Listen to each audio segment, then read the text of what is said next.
大家好，我是大王，我是小汪。今天我们来看一段视频，这是一位上班族每天通勤238公里的真实生活状态，而且这已经是他第738天的双城生活了。每个工作日天天如此，非常辛苦。那不是铁打的神经，谁受得了？我们一起来看一下。程通勤每天往返238公里，这一天究竟要花多少钱呢？早上6点50分从家出发，开车到高铁站不到6公里，电车0.09美元每公里，小计付0.54元。7点06分到怀来高铁站，7点11分刷身份证进站，提前使用次票预约车票。今天周一人比较多，火车来了，赶快去找自己的座位。7点18分高铁发车，40分钟的旅程，窗外的风景成了流动的画卷。7点58分到北京北站，好多通勤搭子在赶着去换乘地铁。今天是20元867的次票，单次小计付43.4元。8点开始挤地铁，带大家体验一下北京的早高峰。8点05分先去2号线坐一站地，8点10分开始去换乘19号线。早上我会换乘3趟地铁。8点17分到北太平庄，今天很幸运，有个座位喘口气。8点41分到江台西，8点43分刷卡出站小计5元，迅速启动小马达，大概10分钟走到公司楼下。8点55分卡点到办公室，开始搬砖。9点同事帮忙带的早饭包子小计3元，边吃早饭边和同事唠唠大家周末都干嘛了。同桌煮红薯让我蹭了一个白嫖0元，自己的茉莉花茶小计2元。紧张的周一一堆的工作等着我，赶快搬砖。中午啦，今天中午请合作方吃饭，现在的市场太卷，大家的工作都不好干，静静的听对方的分享，自己要学习的东西还是特别多。午饭算是白嫖公司的0元，下午接着搬砖。7月份新品上市，赶快规划菜单，给自己整个小饮料，添点冰的苏打水提提神。这组合小计付7元，接着核对细节，接着干。18点趁领导没注意赶快撤。每次下班从公司出来夕阳西下，我的心情特别好，很喜欢阳光，尤其是夕阳西下。18点06分到将台西站，18点08分开始乘坐地铁。晚上我换乘2趟地铁，各种飞奔换乘。18点51分到清河站，晚上地铁也是小计5元，对面就是高铁。每天在换乘高铁时，我都觉得这换乘的速度就是我们通勤人的福音。19点刷身份证进站，19点06分发车。工作日高铁上没啥人，找个靠窗边座位歇一会儿。此刻看着窗外的落日慢慢西下，好像刚刚一路的飞奔的情绪都已经消散。19点38分到怀来站，刚下火车就吹来一阵凉风，特别舒服。19点40分出站高铁用的次票，小计付37.3元。19点43分靳先生座驾已到，和早上一样，路费小计付0.54元。今天靳哥减肥，我自己去炫个炒面。19点50分开始炫面条，吃面不吃蒜，味道少一半，这量太大了，我其实也就吃一半。小计付12元，就这物价，你就说香不香？以上就是我今天消费总计115.78，我的双城跨城第738天的日常消费。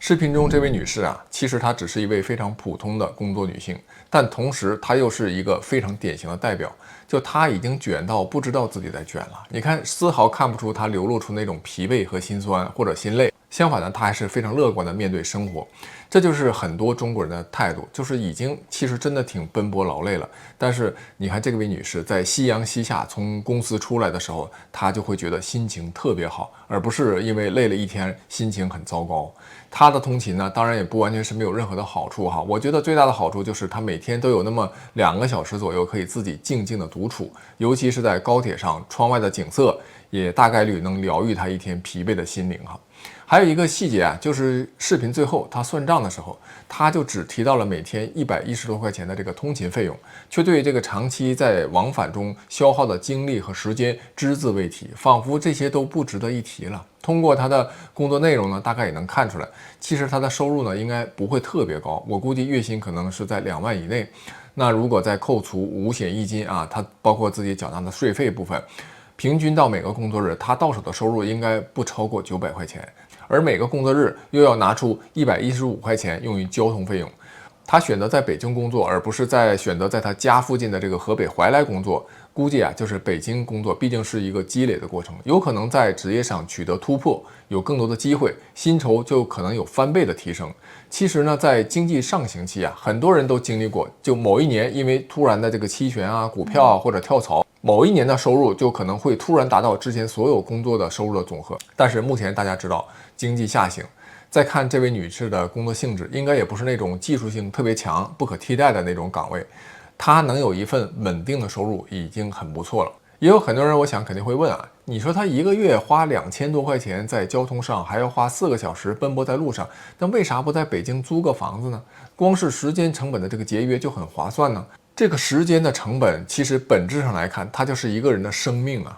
估计啊，最大的原因就是她和她老公两地工作，她老公呢，大概率有可能是在河北的怀来体制内，算是一份性价比比较高的稳定工作，所以她不能放弃这份工作跑到北京哈。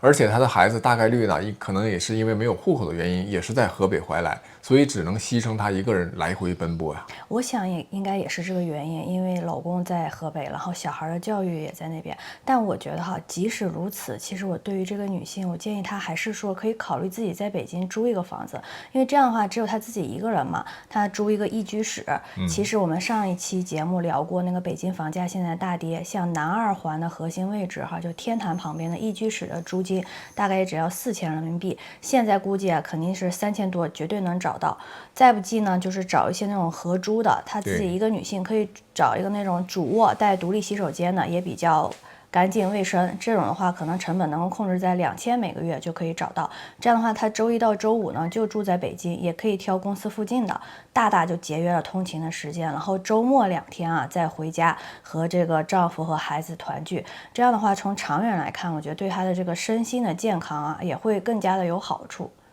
而且这样2000多块钱的这个租金成本和她这个一个月20天，我们算20天工作日吧，他每天花120天也2000多，这个通勤成本其实是持平的。因为我觉得哈，这个崩溃的通勤确实会磨灭一个人对生活的热情。尽管在视频中这位女性已经比较乐观了，还有心情去欣赏下班时候的夕阳，但是我觉得长时间这样以往的话，人是会非常的疲惫的，已经没有时间再去思考了。不管是说职业上的发展，还是说去能够静下心来享受日常生活的美好，都已经没有这个心情了。就是工作一天又一天，就像一个陀螺一样，一直转，就是一到家就已经累得不行，就想瘫在床上，像一滩泥一样。这样肯定也没有心情再去说，你说去陪伴孩子啊，去辅导他的作业呀，可能都是会受影响的。所以我看这个视频下面有一个高赞评论就说嘛，这样的生活其实是非常恐怖的，精准到分钟的这个节奏啊，容不下一点的失误或者失控。在任何一个节点，比如摔倒啦、堵车啦、下雨啦、交通管制绕路啦、地铁晚了点了啊，但这一天的节奏就有可能会被打乱，甚至引发崩塌。这位网友就说，他就没有办法在这种潜伏着巨大不确定性的环境里面平静生活，感觉自己总会有一天会断掉。所以这位女士还真是得感谢北京的交通啊。其实你看，她坚持了700多天，应该还是比较顺利的，因为北京交通确实非常便利，除非遇到那种特大级的暴雨，否则基本能做到风雨无阻哈。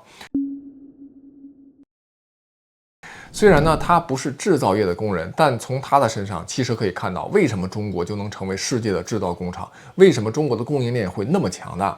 因为中国人，你看勤劳不抱怨，而且呢，在这样的艰辛中，他还能保持一种非常乐观向上的积极的生活态度。就你说吧，就全球哪个国家能卷过中国？中国老百姓太勤奋了。对，而且我看他这个视频就感觉中国的老百姓真的是世界上最好的老百姓，最善良的，最能吃苦，然后最不抱怨的。就我们现在生活在国外，这个地铁罢工，反正我每年都有听说，就是公交司机啊，或者说开地铁的司机啊，他们觉得这个收入待遇太少了，或者说怎么着环境不太好啊，他们就要集体来进行一个罢工。这种罢工事件在北京可是闻所未闻的。就中国老百姓啊，就为了过上好生活，当下是真的啥苦都能吃啊。而且这位女士的生活方式，在很多更苦更累的人眼中，都已经不算什么怎么辛苦了。中国比她辛苦的人多的是啊。比如网上有个叫阿文的这个扛楼小霸王，我经常刷到他的视频啊。他是一位30多岁的广西桂林退役军人，现在在广州干着那种扛重物爬楼的工作。比如帮别人搬家呀，或者给装修队爬楼搬水泥，非常累的那种体力活。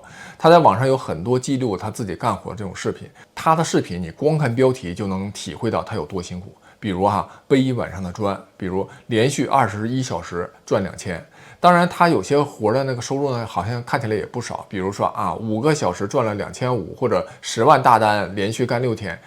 这种大单呢，往往就不是他一个人拿，而是几个人一起分哈。他在这期视频中说，他平均每天是挣1000左右。在视频里，其实你既能看到他的辛苦，也能感受到他那种同样乐观积极的态度哈。在海外生活过的人都知道，在海外确实很多专业人士非常专业，但是同时也有非常多的人，要么对工作挑挑拣拣，要么就干上了工作也是懒懒散散。发达国家的蓝领工作，其实很多人是干的活不多，钱拿的是不少的哈。大部分人呢，其实都不具备这种拼命卷的这种状态。所以你说拥有强大的人口红利和工程师红利的中国，再加上这些人又这么勤奋这么卷，那么经过改革开放40多年取得这样的繁荣，真不是偶然，这是一个必然。中国经济的腾飞，归根到底就要感谢这些拼命卷的老百姓，主要就是他们的贡献。你说哪个国家要是拥有这样的老百姓，能不富强吗？现在就想到哈，我在看小红书的时候，经常能看到这种帖子，就是住在海外的朋友们，还有一些留学生呐，你出门的时候就忘带钥匙了，然后叫了一个开锁的人来开钥匙，给你家开锁，也就是他就这么一来，然后他就这么一开，他路上花多少时间我不知道，但他现场开锁总共5分钟之内就给你收200刀，200刀大概折合1000多人民币，这在中国真的是难以想象。大家可以设想一下，如果你也生活在河北的怀来，然后要每天通勤200多公里到北京去上班，有一个比较高一点的收入，你愿意做这样的选择吗？欢迎评论区咱们一起继续讨论。本期就讲完了，下期再见。下期再见。